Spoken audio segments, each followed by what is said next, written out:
नमस्कार दोस्तों, सभी स्टूडेंट्स और मेरे फ्रेंड्स कैसे हैं। उम्मीद करता हूं सभी अच्छे होंगे और सभी स्वस्थ होंगे। और आज अपन एक न्यू वीडियो लेके आए हैं, ख़ास तौर से उन सभी कैंडिडेट्स के लिए जो कहीं ना कहीं आरपीएससी स्कूल व्याख्याता भर्ती 2024 या 25 के अंदर होने वाली है, उसके रिगार्डिंग अपन बात करने वाले हैं। आज बायोलॉजी का जो सेकेंड पेपर है, ठीक है ना, किसकी बात करते हैं अपन, बायोलॉजी का जो सेकंड पेपर होता है सब्जेक्ट का, उसके अंदर एक टॉपिक मेंशन है इथोलॉजी, ठीक है ना।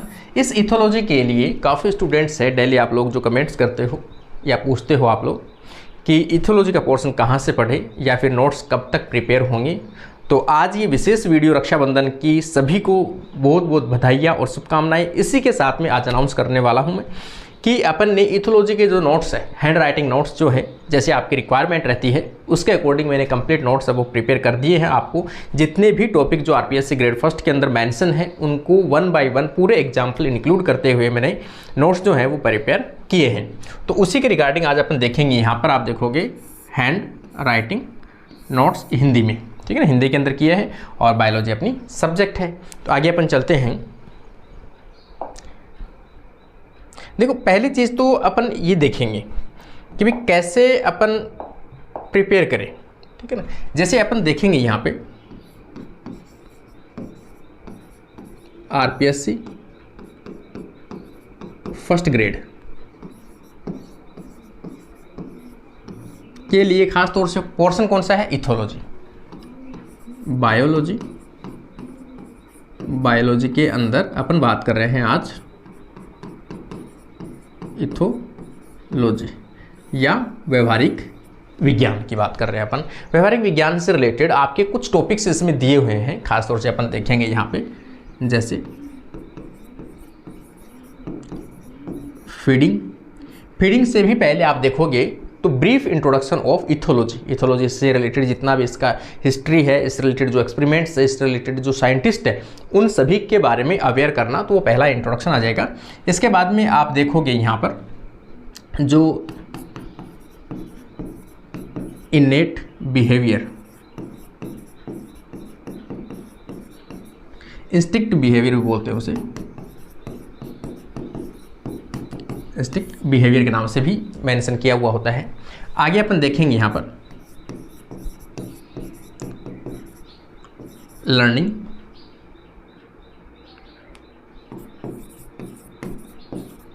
बिहेवियर मेंशन किया हुआ है। इसके अलावा आप देखोगे सोशल बिहेवियर मेंशन किया हुआ है,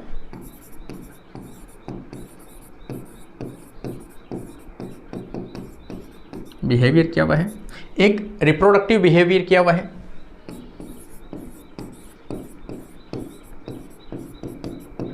ये रिप्रोडक्टिव बिहेवियर है। एक रोल ऑफ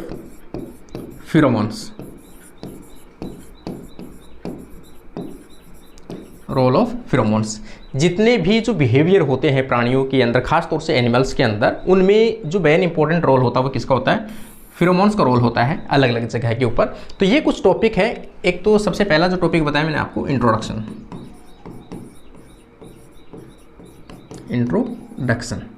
ये चीज़ें हैं। ये पहला पॉइंट इसका है, ये सेकंड पॉइंट इसका है, ये थर्ड पॉइंट, ये फोर्थ पॉइंट, ये 5 और ये 6 और ये 7, ये कुछ 7 पॉइंटों के आसपास में है। तो इनके अकॉर्डिंग जो नोट्स है वो मैंने कंप्लीट कर दिए हैं। अब नोट्स हैंड राइटिंग नोट्स है, उसके साथ में लास्ट में अगर अपन देखेंगे कि इनके एमसीक्यू वो होने सबसे इम्पोर्टेंट है। तो लास्ट के अंदर अपन डालेंगे इसमें एमसीक्यू कि इसमें से अब तक कौन से क्वेश्चंस आ चुके हैं। और अदर जो एग्ज़ाम है, जैसे कोई सेट का एग्ज़ाम है, नेट का एग्ज़ाम है या फिर सेकंड ग्रेड का एग्ज़ाम है, उनमें भी यदि बिहेवियर से क्वेश्चंस पूछे गए हैं, उन सभी का भी अपन क्या करेंगे, कलेक्शन करूँगा। कलेक्शन करके आप लोगों के साथ में इनमें शेयर करूँगा ताकि आप लोगों को बेनिफिट हो सके। कोई भी टॉपिक इथोलॉजी से आपका मतलब कोई भी क्वेश्चन अपन कहें, कोई भी क्वेश्चन कोई भी प्रश्न आपका बाकी ना रहे और नेगेटिव ना जाए। इसलिए इन चीज़ों से रिलेटेड अपन पूरा डिस्कस करने वाले हैं। और जो ऐप है अपना, उसके ऊपर इसकी टेस्ट सीरीज़ के अंदर इसका टेस्ट बना के लास्ट के अंदर अब अपन बात करने वाले हैं कि ये जो चीज़ें हैं ये कैसे आप लोगों को मिलेंगे। क्योंकि देखो जैसे ये टॉपिक पूरे हैं, ये टॉपिक पूरे मैंने पढ़ा रखे हैं पहले से, आप लोग यूट्यूब पे प्ले लिस्ट पर जाके देख सकते हो, वहाँ अवेलेबल पहले से भी है, इसलिए डबल डालने से कोई मतलब नहीं है। इसलिए इन सभी टॉपिक को अपना जो ऐप है, ठीक है ना, कॉन्सेप्ट ऑफ ब्रेन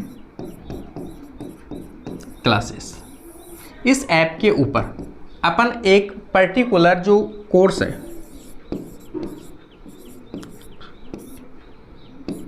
ये जो कोर्स है छोटा सा, ठीक है ना, कोर्स ना कह के अपन छोटा सा शॉर्ट नोट्स वाला ऐसे कुछ चीज़ है जिसके अंदर लगभग हो सकता है 10 वीडियो जो हैं वो अपलोड कर दूंगा। इसके साथ में इसके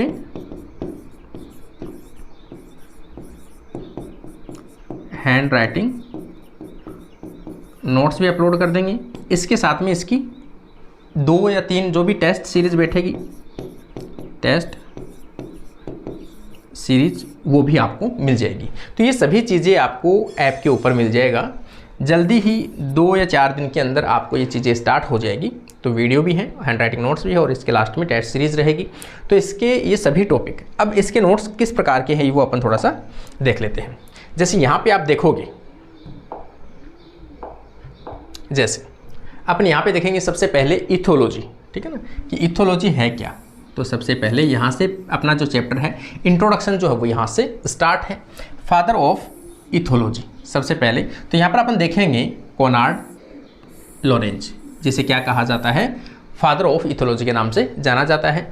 1935 में इन्होंने, या फिर अपन कह सकते हैं इन्होंने 1935 में mechanism of imprinting, mechanism of imprinting एक बुक या एक थ्योरी पब्लिश की थी। इम्प्रिंटिंग के बारे में अपन सभी जानते भी हैं। इम्प्रिंटिंग से रिलेटेड हमेशा इथोलॉजी के अंदर क्वेश्चंस पूछा गया है कि कोई भी जो प्राणी है, ठीक है ना, कोई भी ऑर्गेनिज्म है, उसकी लाइफ का वह क्रिटिकल पीरियड, वह क्रिटिकल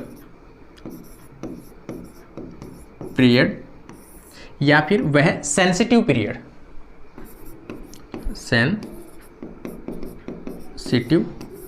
पीरियड, जिसके अंदर वो सबसे अधिक सीखने की क्षमता रखता है, सबसे अधिक कुछ कैप्चर करने की क्षमता रखता है, और वो क्या बना लेता है, अपनी मेमोरी के अंदर उसे परमानेंट फीड कर लेता है। ऐसा व्यवहार जिसके अंदर कोई भी प्राणी एक विशेष एज, एक विशेष टाइम के ऊपर सबसे अधिक सीखने की क्षमता रखता है, और वो सीखा हुआ व्यवहार उसकी पूरी लाइफ टाइम तक क्या होता है, चलता है। ऐसे व्यवहार को अपन क्या कहते हैं, इम्प्रिंटिंग कहते हैं। और ये जो इम्प्रिंटिंग की मैकेनिज्म है वो किसने दी थी, कोनार्ड लॉरेंज ने दी थी। यहाँ पे इसको थ्योरी को दिया गया था। आगे अपन देखेंगे इथोलॉजी से रिलेटेड विभिन्न थ्योरीज को विभिन्न वैज्ञानिकों के द्वारा पब्लिश किया गया था बाद में, हालांकि। तो जैसे कई बार क्वेश्चन पूछा जाता है कि इथोलॉजी से रिलेटेड साइंटिस्ट कौन से हैं, तो यहाँ पे पहला साइंटिस्ट तो एग्जाम्पल अपन ने लिखा ही है, कार्ल वॉन फ्रिस, और यहाँ पर कोनार्ड लॉरेंज है। और अगला अगर आप देखोगे, ठीक है ना, एकदम साफ सुथरे जहाँ तक हो सकते हैं मैंने पूरे साफ सुथरे एकदम नोट्स बनाए हैं इस बार, कि आप लोगों को कोई भी दिक्कत ना हो, ठीक है। तो मैंने पूरी कोशिश की है, अब आप लोगों की बारी है कि आप लोग भी पूरा साथ दें और पूरी कोशिश करें, ताकि इस बार आप लोगों के सिलेक्शन की कोई भी ऐसी कमजोरी या ऐसी चीज़ ना रहे कि बाद में आपको लगे कि अपन ये थोड़ी सी कमजोरी हमने छोड़ दी थी। तो उम्मीद करता हूँ अब आप इसकी प्रिपरेशन लगातार करोगे।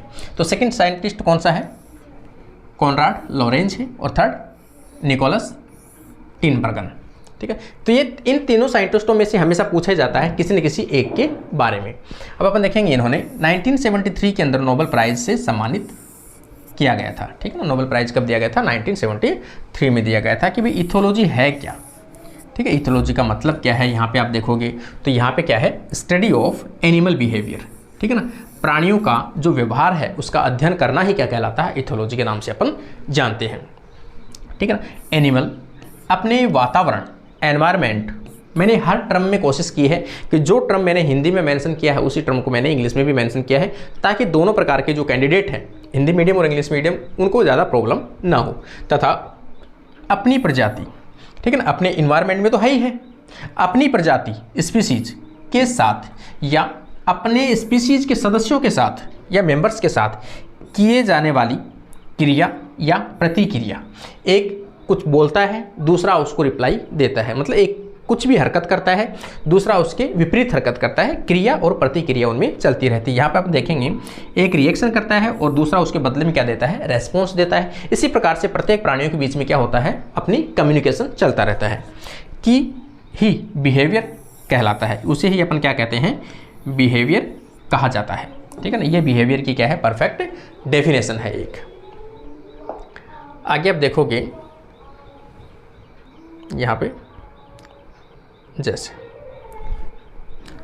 देखो यहाँ पे वापस एक डेफिनेशन दी है, यदि किसी एनिमल को उद्दीपन स्टिमुलस या स्टिमुलाई दिया जाए, कोई भी प्राणी है जिसको आप कोई भी दाने डालते हो, कोई भी चीज़ बाहर से इंडक्शन देते हो, किसी भी प्रकार से इंडक्शन किसी भी रूप में हो सकता है, उद्दीपक के रूप में के प्रति रेस्पॉन्स प्राणी क्या करेगा, जो आपने उसको सुई चुभोई है, उसको दाने डाले हैं, उसको छेड़ा है, कुछ भी हरकत आपने की है, उसके अगेंस्ट में वो प्राणी क्या करता है, अपना व्यवहार दर्शाएगा, चाहे वो व्यवहार कैसा भी हो। यदि आप किसी डॉगी को आप ऐसे बोलते हो, ऐसे कुछ भी बोलते हैं या फिर हट हट बोलते हैं, इसका मतलब वो समझता है।